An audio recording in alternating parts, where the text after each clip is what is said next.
Hey everyone, welcome back to Kubrick Corner with me, Sean Wilson. We are very imminently due a reunion with Pennywise the Dancing Clown, Stephen King's feared literary creation from It. Pennywise, of course, sprang onto the big screen in 2017, although you might cast your mind further back before that to the 1990 TV miniseries.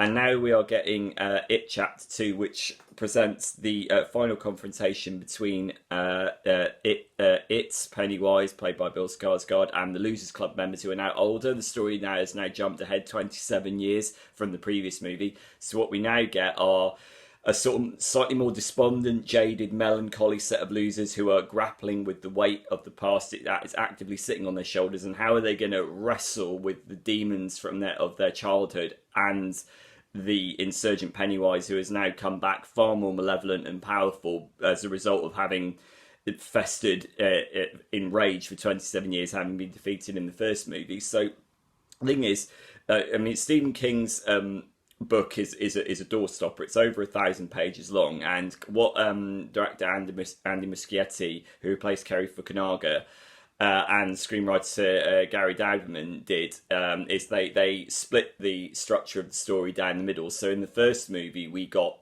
only the children's tale, and it was terrific. It was really good. It went on to become the highest-grossing horror movie of all time.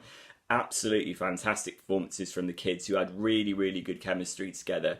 Offset against which was that brilliantly disturbing, sort of wonky-eyed, cackling performance from Bill Skarsgård, and you really did get a sense of like elemental forces, good versus evil, lots of 80s nostalgia that tapped into Strange Things, but it stayed on just the right side of on the nose, largely because those performances were so empathetic and so convincing. So I have, as someone who read the book several years ago now. I do remember reading it. I thought the first half of the book was really, really good, but as is often the case with Stephen King, his ambitions run away with him, and I thought the second half of the book actually fell down. So I was quite concerned about what that might mean for this chapter two, which basically, as I said, takes place 27 years after the events of the first movie. There is a horrifying incident at the start of the film that prompts Mike, now played by Isaiah Mustafa as an adult, who is now Derry's librarian. He's the only one who's remained in Derry, to get the remaining losers back to Derry, because he says this is happening again.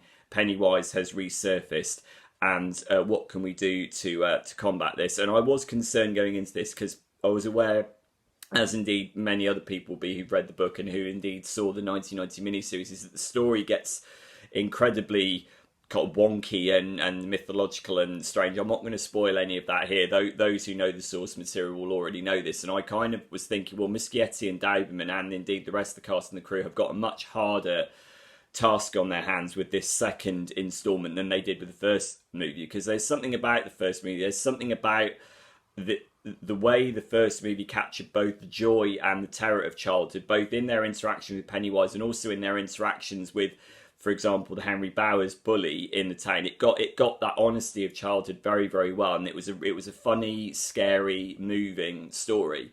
And there's a kind of sort of, really relatable, primal quality to that. Go back to that word again. So what you get now is you get a second instalment, which by its very nature feels, for want of a better word, heavier. It feels more melancholy, because what you're dealing with, the losers have all been variously scattered all over the place. Bill, played by James McAvoy, has written a book, famously No One Likes the Ending. Bev Marsh, now played by Jessica Chastain, has kind of entered an abusive relationship, which in horrible ways sort of mirrors the horrible relationship that she had with her father as a young girl. Richie is now a stand-up comic. Richie, I'd say, brilliantly played by Bill Hader. I mean, pretty much every review has said this. Bill Hader is really, really good in this, and he really gives that brilliant sense of, he knows how to land a joke and how to puncture tension without necessarily undermining the fabric of the scene. That's a really good skill, and Bill Hader deserves absolute credit for that. But the general sense is that you get a sense that these guys aren't necessarily coursing with the joie de vivre or the innocence as their young portrayals deliberately. Although what Muschietti has done, and I have to say quite brilliantly, is he's interwoven the older story with that of the younger losers. So that allows him to bring back the younger actors who were so good the first time around. And indeed, in the flashback sequences in this, as we go from 2016 back to 1989, we are reminded of how brilliant and how spontaneous and how natural those child actors are. People like Jaden Martell, Finn Wolfhard, Jack Dylan Grazer, Sophia Lillis, they are really, really good. And also the way that Muschietti visually manages to sort of seamlessly move from one transition into another. There is one particular moment involving the losers in the present day time frame, the adult losers going down into what was their bunker, for want of a better word, and the way that you transition from them in that time frame to them being in the bunker back in 1989, that is really well done. It's got a lovely sun-dappled quality. There are lovely shifts in time like that, and I think that what you get is a very, very ambitious, multi-generational story about how to deal with grief and trauma, and about how your childhood is basically inescapable. I mean, this is all in the book. This is a classic Stephen King theme, and both Muschietti and Dowman remain very, very loyal to that in a way that will make the fans very, very, very pleased. And I think the thing to say is this is a compassionate, empathetic experience, just like the first one was. The reason why the first it worked was because we cared about the kids. We didn't want to see these kids come to any harm because they're all very, very likable. They all had like guilts and flaws, but we liked them very much. And the sequel operates largely on the same register, which is these are people who have made mistakes, they have past traumas, but they don't necessarily want to pay for them with their lives. And we like these characters. And it is an emotional story. It is a story about humanity in the face of ancient cosmic evil, as portrayed by Bill Skarsgard again as Pennywise, who is just fantastic. There is the scene in this one which has been teased in the trailer where he talks to the girl underneath the bleachers, which is actually good because that's actually one of the more reserved moments of horror in the movie. And you've got that the drooling mouth, the wonky eye, the really off-putting body language, the sense that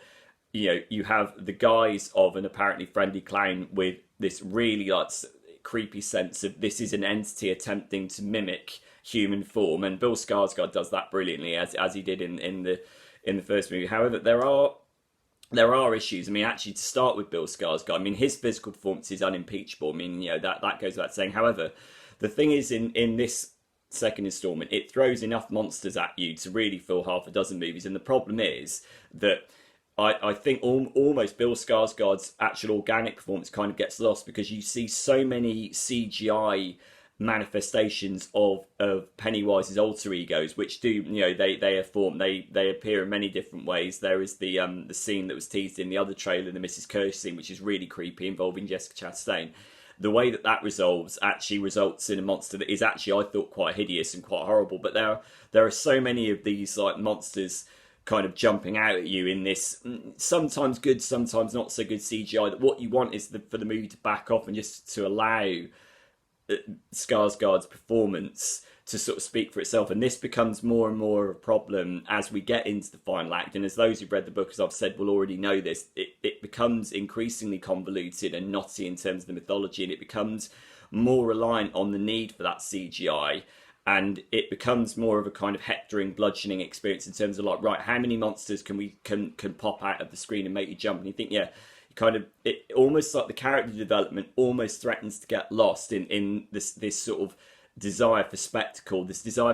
Also the need to almost mechanically cross over so much different story material. I mean, there is so much ground to cover. Apparently, they had to cut some stuff out of this edit. This is 165 minutes long. Apparently, producer Barbara Muschietti says there is a director's cut of Chapter 2 in the offing. So they've already had to be economical with this, and already it feels like they're struggling to try and sort of get through everything while giving everything its dramatic weight. So it has a more mechanical feel. I think it's over-reliant on jump scares and CGI at the expense of the more organic, creepy moments. Again, it lacks that kind of joyful innocence that the first one did, but of course it does, because this is where the characters are at the moment. I think it inherits a lot of the flaws from the book, which I did kind of worry about. What makes it work, however, are the performances. The performances are really, really good, and you can feel that Muschietti likes these characters, and you are on their side. And it's the performances on both sides of the generational divide that are terrific. I think that In terms of cinematography, it's interesting because I said this is a slightly more brooding, angsty story of the older losers, or as I said, there's a lot of humour in it as well. The cinematography has got a slightly more, I want to say, shadowy kind of approach to it. Lots of like long passages with shadow, which again may allude to the whole, the nature of memory stretching off, and how do we sort of walk down that and negotiate that. Ben Wolfish's score is brilliant. I think I interviewed him for the first film, and I think his score is even better in this one than it is in the first one. You have these lovely kind of flutes intonations which capture the innocence of the young losers, mirrored against this increasingly operatic horror as that final confrontation with Pennywise comes closer. I think the score is really, really good. Wolfish has proven to be a fine horror composer, not just with it, but also with the likes of Lights Out and Cure for Wellness. I loved his music in this. It works really, really well, and it's mixed really well in the film. So there's too much going on. It lacks focus. Its ambition gets away with it. It lacks that lovely, concise, economical storytelling of the first movie. It also lacks that kind of joyful spirit of the first movie, but then of course it does. So it's messy. It's more ambitious, but messier with it. There are a lot of story threads that are kind of thrown out that aren't necessarily resolved. There are also bits of the book that aren't in the film, which I think actually might be to the film's detriment. There are bits that are underplayed and bits that actually aren't in the film altogether, which again is a shame, because that means certain thematic elements get dialed down when they ought not to be. But what makes it work are the performances. The performances are terrific. Right across the board, again stolen by Bill Hader, and I think and by the kids as well. I would recommend you go and see it, because I mean there's more than enough monster movie craziness in it to make it work. But it's fundamentally it's an empathetic story about people dealing with childhood trauma as manifested through this battle with this demonic entity that appears as a clown. So It Chapter 2, it's a solid recommendation. I'd mark it. I don't normally like doing star rating. I mean, if the first one was a 4, this one's kind of on a 3.5, so not massively further down. It's out in the UK on the 6th of September, so drop me a comment here at Kubrick Corner when you've seen it, and I'll see you soon. Bye.